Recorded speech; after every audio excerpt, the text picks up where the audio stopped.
Hello and welcome back to the VolReport Show. I'm Ryan Sylvia, joined by Noah Taylor. We're with VolReport.com on the Rivals Network. And Tennessee baseball has just punched its ticket to Omaha for the second straight season, 3 of the last 4 years, and the 7th time in school history. Tony Vitello's turned this program into a little bit of a juggernaut.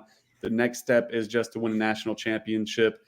Noah, I want to start with the Super Regional that just went down. Tennessee takes down Evansville 2 out of 3. Goes down to that game 3, but Tennessee with the statement win 12-1. What was your biggest takeaway from the weekend? What are your thoughts heading into Omaha? I think the biggest takeaway is just Tennessee's ability to bounce back. I mean, we talked about it. You heard about it. I think everybody wrote about it going into that Super Regional about the number 1 seed curse going into it. And Evansville, you felt pretty good about Tennessee's chances to get to Omaha with that draw, getting Evansville at home. Obviously they made it a little more interesting than we thought, by that, I guess, second inning on Saturday, you were like, okay, well, 2-0 here and go get an extra day's rest. Evansville, of course, makes it a little bit more interesting, but I think their ability to bounce back, and not really just bounce back, but a game that, going into it, for most teams, there'd be a lot of pressure. You saw it all over college baseball. Maybe not so much this postseason, but in previous postseasons, that's kind of a recipe for disaster for a lot of teams, even really good teams, to lose that game and have it slip away when you had the lead, had all those solo home runs to start that game. But Tennessee's ability to bounce back and Xander Sechrest to go out there and have a career performance at the right time for Tennessee, to put the game away by the 5th inning. I think just a complete effort by them, and they got to feel really good about going into Omaha.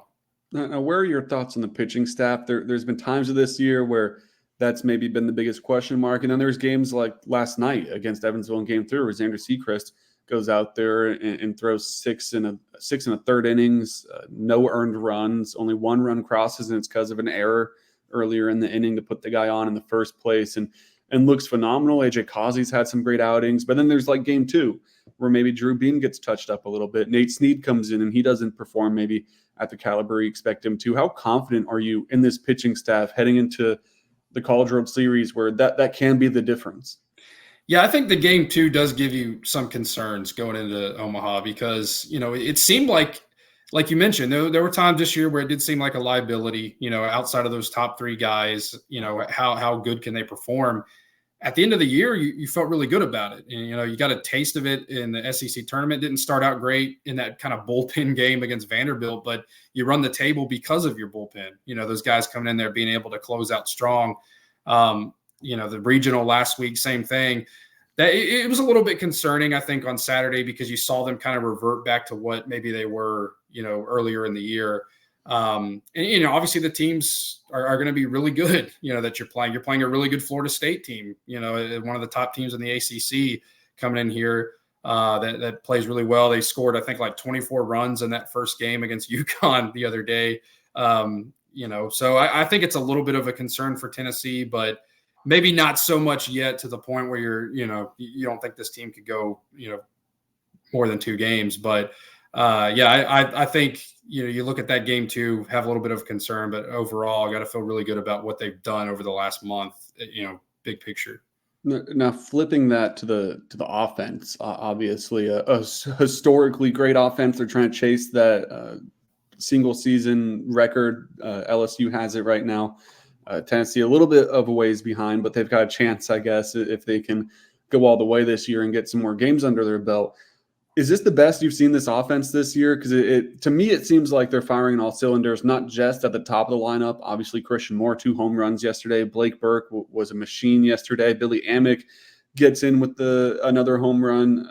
But when you go down the order, even Cal Stark's been on fire this postseason. Maybe not hitting for base hits, but it seems like once every other game he's got a home run in him. Hunter Ensley, he's kind of mid back of the lineup there, but he's come on really strong as well. Just how good has this lineup been top to bottom? And I guess back to the first question, is this the best you've seen it all year? Yeah, I think so. I mean, I think you kind of hit it on the head there. They're firing on all cylinders right now. 1 through 9. And then, gosh, Dalton Bargo gets in that DH spot yesterday and hits 2 home runs. And that's kind of a spot I know Tennessee's done some experimenting, I guess, this year with some guys. And at different times, you've seen Cannon Peebles handle that DH spot really well. You've seen Reese Chapman do it, and then Dalton Bargo does it yesterday in a phenomenal performance that really helped Tennessee spark that 7 home run performance from them. But I think they're playing, as well as they've played all year, and at the right time.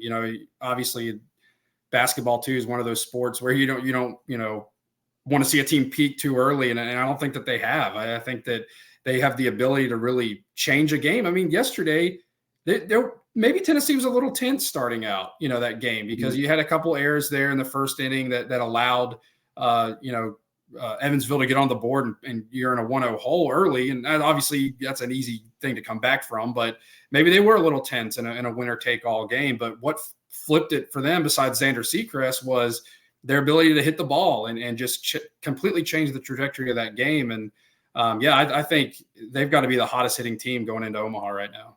I want to touch on Christian Moore specifically as well at the top of the lineup. Didn't have a great game too in the DH spot after some leg soreness, but came back in a big way, 2 home runs.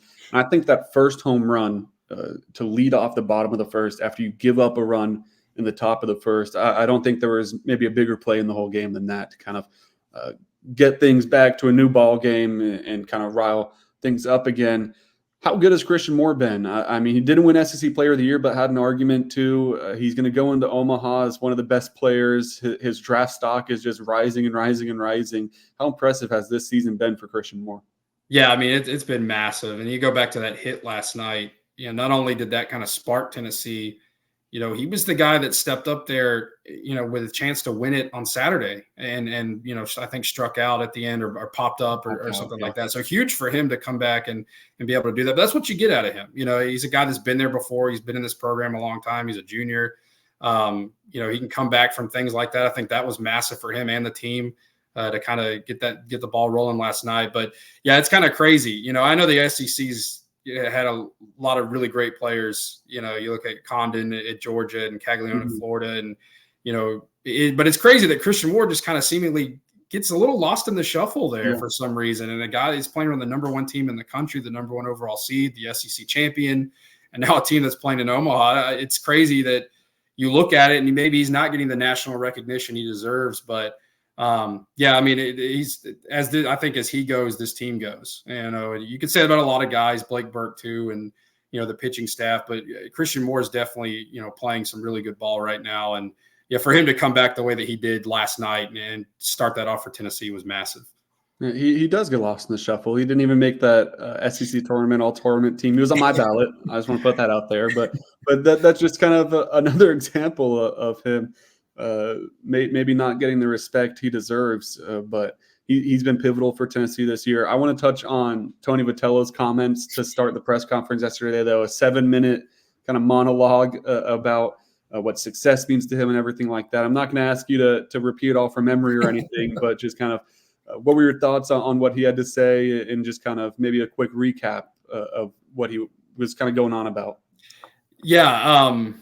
As far as the recap goes, I wasn't there Saturday, but, I think you were when a reporter, an out-of-town reporter, I should say, covering Evansville, asked, would you count this season as a success if you were to lose, this super regional and obviously not go to Omaha, being the number 1 seed? And Tony took exception to that. And he said, I think that one reason he did is because the question was asked in front of his players. And in the reporter's defense, he doesn't control whether or not the players are there in a post game, but Tony said it bothered Blake Burke, that this team, I think that was important, that this team does see it as a success, that kind of idea that, you get this far and don't. I mean, obviously they want to go to Omaha and they are, they wouldn't tell you otherwise, but I think that they see everything that they've accomplished is certainly a success. I mean, they've accomplished a lot, not just this year, but, a guy like Blake Burke or Christian Moore, Kavaris Tears, Xander Seacrest, guys that have been on this team for a long time. They've seen a lot in the last 4 years, and now they get a chance to, cap it here with another trip to Omaha. But I think, if you're not a fan of this Tennessee team or, you're a player, I think Tony was maybe even doing a little bit of a recruiting pitch last night. I mean, if you're looking at it from the perspective of somebody not associated with Tennessee, my viewpoint would be, how could you not love this guy? How could you not love this guy leading your team, being your coach? And we know the love Tennessee fans have for him and the players have for him. But I think it's pretty cool that you're getting on Twitter, today, and that clip is everywhere, not just by Tennessee beat reporters or fans. You're seeing it, national outlets sharing it, kind of getting the message out there that he's going to stand up for his guys. So I think that was a good selling point for Tennessee in the recruiting process. But you got to feel really good about his attitude and the players' attitude.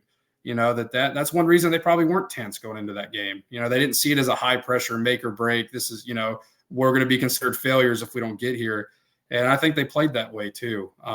But yeah, certainly a memorable press conference last night that'll be talked about all the rest of the week, I'm sure. Yeah, we'll flip the page now to Omaha. You'll be there covering Tennessee, no matter how long that run ends up being. But in the past, it's maybe flamed out a little bit for Tennessee. 2021, 0-2 losses to Texas and Virginia. Last season, they get a win finally under Tony Vitello in Omaha, but they get cut down by LSU, who ends up being the national champion. What's this year look like to you? Is this a team that makes it to that final best of three, maybe wins the whole thing? Maybe tossing a little bit of a prediction. And what are your thoughts about how this team will fare once they get out there? Yeah, I mean, I think it goes back to the question earlier about the pitching, and that's an obvious one, that for any team, to make a run, you got to have good pitching and good bullpen depth. And,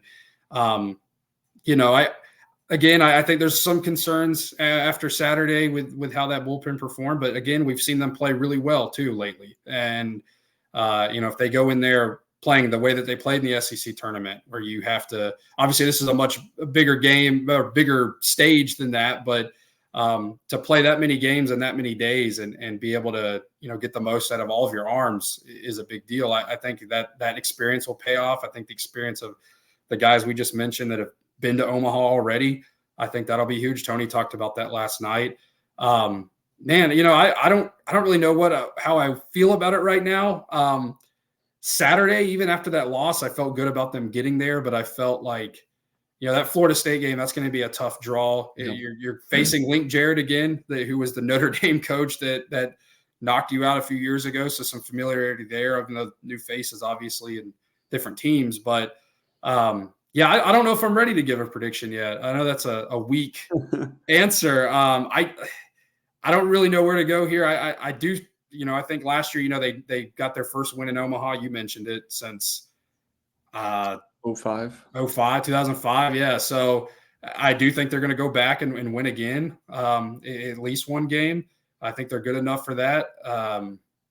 But yeah, I don't know. I don't think pressure is going to cost this team. I don't think the stage will be too big. So I think that'll help too. Yeah. You look at guys like Xander Sechrist. I mean, he was back there in 2021, I believe. So he's been there a few times. This won't be his first trip out to Omaha.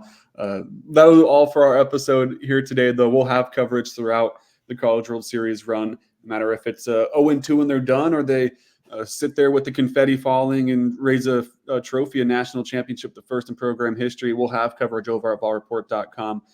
Official visit weekends as well. We have football recruiting coverage over there, everything you need to know about the future of Tennessee football's program and all the other sports as well. Some new hires for the softball team. We have men's and women's basketball news always coming out. Dalton Connect, going to hear his name called in the NBA draft pretty soon. We have content on that. Really everything you need under the umbrella of Tennessee athletics is over at VolReport.com. Links to everything you need is in the description. Thank you for watching.